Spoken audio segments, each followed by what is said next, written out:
السلام علیکم ناظرین، اقوام متحدہ نے کہا ہے کہ گزشتہ 3 ہفتوں سے جاری اسرائیلی حملوں اور بمباری کی وجہ سے غزہ میں اب تک تقریباً 14 لاکھ لوگ بے گھر ہو چکے ہیں۔ ان بے گھر ہونے والے لوگوں میں جہاں وہ لوگ ہیں جن کے گھر اسرائیلی بمباری میں تباہ ہو گئے ہیں، وہیں لاکھوں لوگ وہ ہیں جو اسرائیل کی وارننگ کے بعد غزہ کے شمالی حصے سے جنوب کی جانب چلے گئے ہیں۔ اسرائیل نے دراصل 12 اکتوبر کو غزہ کے شمالی حصے میں رہنے والے لوگوں کو یہ وارننگ دی تھی کہ وہ 24 گھنٹے کے اندر میں غزہ کو چھوڑ دیں۔ اسرائیل نے غزہ کے جن علاقوں کو خالی کرنے کو کہا تھا وہاں کی آبادی تقریباً 11 لاکھ ہے۔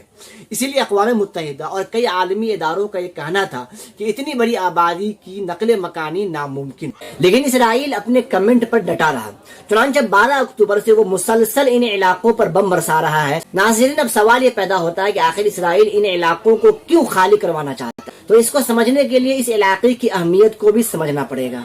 دوستو، غزہ دنیا کا سب سے گنجان آبادی والا علاقہ ہے، یعنی اتنی کم جگہ میں اتنی بڑی تعداد دنیا کے اور کسی بھی حصے میں موجود نہیں ہے، اور اس میں بھی سب سے زیادہ آبادی غزہ کے شمالی حصے میں ہی رہتی تھی۔ تقریباً 41 کلومیٹر لمبی اور 10 کلومیٹر چوڑی غزہ کی پٹی انتظامی طور پر 5 حصوں میں تقسیم ہے: شمالی غزہ، غزہ سٹی، دیر البلح اور رفح۔ ان میں سے شمالی غزہ اور غزہ سٹی یہ 2 علاقے ہیں جنہیں اسرائیل مکمل خالی کرنے کو کہہ رہا ہے۔ غزہ کی 23 لاکھ آبادی میں سے تقریباً نصف سے زیادہ آبادی غزہ کے صرف انہی 2 علاقے میں رہتے تھے، اور غزہ کے زیادہ تر اسپتال، انفراسٹرکچر اور ایک واحد بجلی گھر بھی غزہ کے اسی علاقے میں ہے، جہاں سے اسرائیل شہریوں کو مکمل طور پر خالی کروا رہا ہے، جبکہ حماس فلسطینیوں پر مسلسل یہ دباؤ بنا رہا ہے کہ وہ اسرائیل کی طرف سے دی گئی نقل مکانی کی وارننگ کو مکمل طور پر نظر انداز کر دے، کیونکہ اسرائیل شہریوں کو مصر کی سرحد کی جانب دھکیل کر کے ان سے علاقوں پر مکمل کنٹرول اور تقریباً وہاں پر یہودی بستیاں بنانا چاہتا ہے۔ لیکن اسرائیل کا یہ کہنا ہے کہ وہ صرف حماس کے ٹھکانوں کو مکمل طور پر تباہ کرنا چاہتا ہے،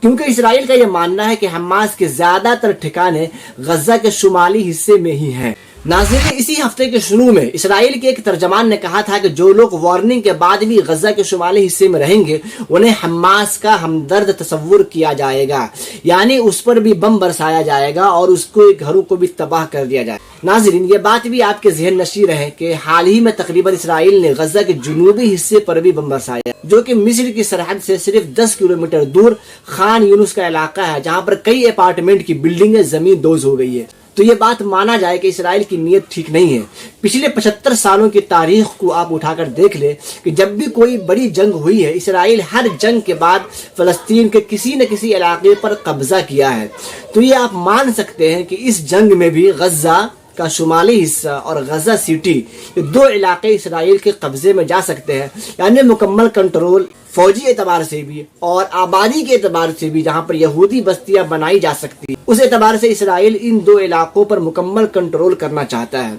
اسرائیل کی اتنی ظلم و بربریت کے باوجود بھی مغربی طاقتیں اور مغربی ممالک نہ یہ کہ صرف خاموش تماشائی بنی ہوئی ہے، بلکہ ہر اعتبار سے اسرائیل کی حمایت میں کھڑی ہے اور اسے فوجی اعتبار سے، اسلحے کے اعتبار سے، بارود کے اعتبار سے اور ہر طرح کی فوجی مدد بھی دے رہی ہے۔ دوسری جانب مڈل ایسٹ کے ممالک، خاص طور سے عرب کنٹری، صرف مذمتی بیان تو دے رہی ہے، لیکن کوئی بھی ایسی کارروائی اب تک نہیں کی گئی ہے جس سے جنگ بندی کے لیے کوئی بھی ایک خاکہ تیار ہو سکے۔ دوسری طرف اسرائیل کی بمباری ابھی بھی جاری ہے اور مرنے والے فلسطینی بھائیوں کی تعداد تقریباً 8000 سے تجاوز کر چکی ہے۔ ناظرین، بس اللہ سے دعا یہی ہے کہ اللہ پاک ہمارے فلسطینی بھائیوں کی مدد فرمائے۔ دوستو، کمنٹ میں آمین ضرور لکھیے گا، اور ہم سے جڑے رہنے کے لیے ویڈیو کو لائک اور چینل کو سبسکرائب کر لیجیے گا۔ خدا حافظ۔